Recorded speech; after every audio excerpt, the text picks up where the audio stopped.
Hi అండి, అందరికీ నమస్కారం. Welcome back to our channel. ఈరోజు వీడియోలోని చాలా ఈజీగా ఫ్లోర్ క్లీనర్ని ప్రిపేర్ చేయడం చూపిస్తున్నానండి. ఎటువంటి కెమికల్స్ కూడా లేకుండా మన ఇంట్లో ఉండే పదార్థాలతోటి చాలా సులభంగా త్వరగా చేసుకోవచ్చు.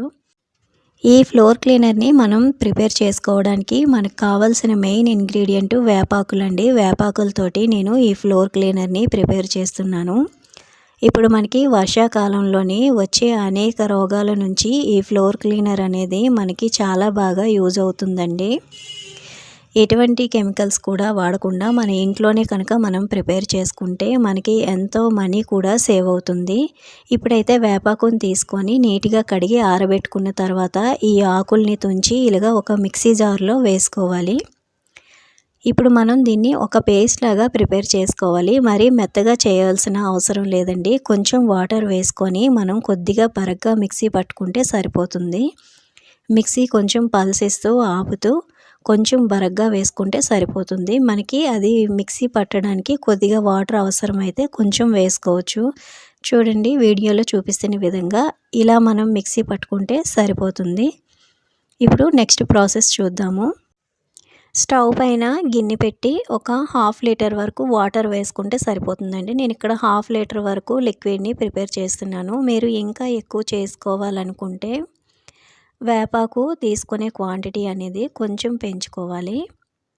ఈ వాటర్ అనేది కొంచెం ఒక 5 నిమిషాలు మరిగించుకోవాలండి. వేపాకులో ఉన్న పసరంతా కూడా మనకి వాటర్లో కలిసేంత వరకు కూడా మనం మరిగించుకోవాలి.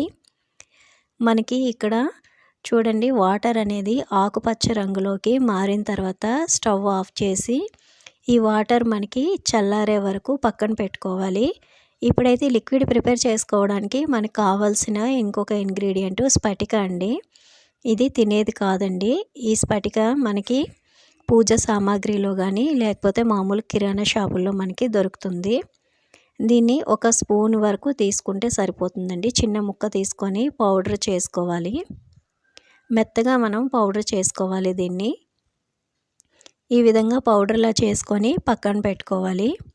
ఇప్పుడు మనకి మరిగించుకునే వేపాకు నీళ్ళు అనేవి బాగా చల్లారిపోయాయి కదా. ఒక టీ జాలి తీసుకొని మనం ఆకులేవి లేకుండా వేపాకు నీళ్ళని సపరేట్ చేసుకోవాలి. వేరొక బౌల్లోకి కొంచెం పెద్ద గిన్నెని తీసుకోవాలండి. ఎందుకంటే మనం మిగతా ఇంగ్రీడియంట్స్ వేసేటప్పుడు అది మనకి పొంగి బయట పోకుండా కొంచెం పెద్ద గిన్నెలోకి వేసుకోవాలి. ముందుగా అయితే స్ఫటిక పౌడర్ని వేస్తున్నాను. తర్వాత 4 హారతి కర్పూరం బిళ్ళల్ని మెత్తగా పౌడర్ చేసి వేసుకోవాలి. అలాగే పసుపు వేసుకుంటున్నానండి. పసుపు వేయడం వల్ల మనకి నెగిటివ్ ఎనర్జీ అనేది ఉండదు. అలాగే 1 స్పూన్ వరకు రాళ్ళుప్పుని వేసుకుంటున్నాను. నెక్స్ట్ మనం వంట సోడా వేసుకోవాలండి. వంట సోడా వేసిన తర్వాత మనకి ఈ విధంగా పొంగుతుంది. అందుకే కొంచెం పెద్ద గిన్నెలోని మనం ఈ లిక్విడ్ని ప్రిపేర్ చేసుకోవాలి.